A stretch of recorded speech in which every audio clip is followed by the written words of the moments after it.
What's up, guys? Today I'm going to teach you how to do a varial kickflip. So before you try to learn how to do a varial flip, it's good to know how to do a pop shove it and a kickflip. So I've got a lot of requests to do this video.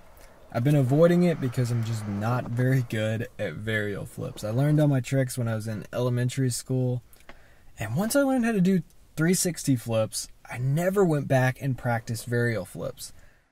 To set up for a varial flip, you want your back foot right in the pocket, right where the tail starts to curve up.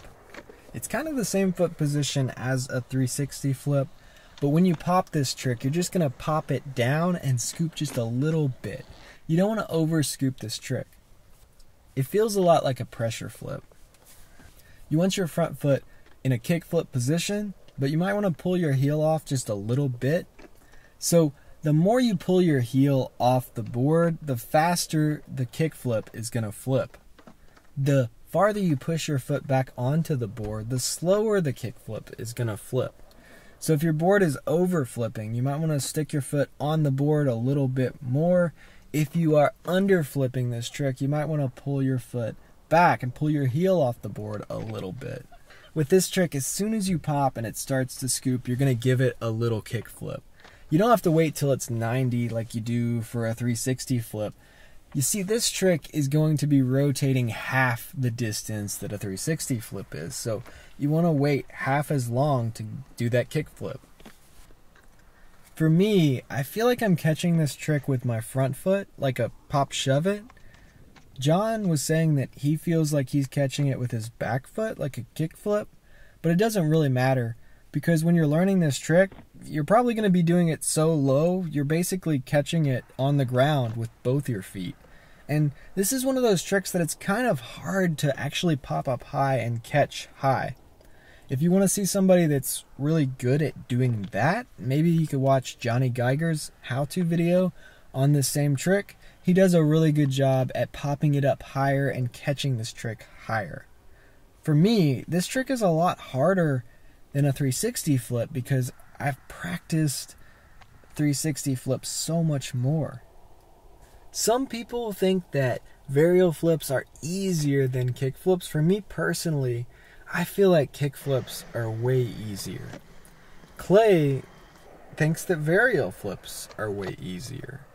Different people are better at different things. Some people are better at kick flips, some people are better at varial flips. This is one of those tricks that you can learn stationary. You can try it on carpet if you're not comfortable doing it moving. You can try it going into grass. I actually have a whole video where I learned switch varial flips. I learned all these different tricks switch in one day. I'll have a link to that video in the description and at the end of this video if you want to check that out. But in that video, I had never really done switch varial flips. I learned them in one day, and I learned them on carpet and stationary because that's just the easiest way to learn this trick. It's one of those tricks that you don't really have to be rolling. I feel like a 360 flip, it really helps to be rolling because it gives you that extra momentum to get that extra scoop. But for this trick, you don't need a lot of scoop. The main problems I see with this trick is it either lands behind you or in front of you. It doesn't land under you. That's about just keeping your shoulders over the board, watching the board, and jumping onto the board. So if the board is landing behind you, you got to jump towards it. Also, when you're scooping, you actually can push it forward or push it back, depending on how you scoop the board. So if it's landing right behind you, you can kind of push it forward when you do the scoop. If it's landing to the side, like in front of you, like parallel with your shoulders, then you kind of have to jump towards the board. And that's really what you do when you do this trick stationary. You have to kind of throw it in one direction and jump towards it. But when you do it moving, you really try to control it with your feet and keep it under your shoulders. Definitely watch the board as it comes around and jump onto the board. The only way you're going to get better at this trick is go out there and try. I believe in each and every one of you. I know you guys are going to get this trick. It's not that hard. You just have to go out there and practice. I really hope this video helped you guys out.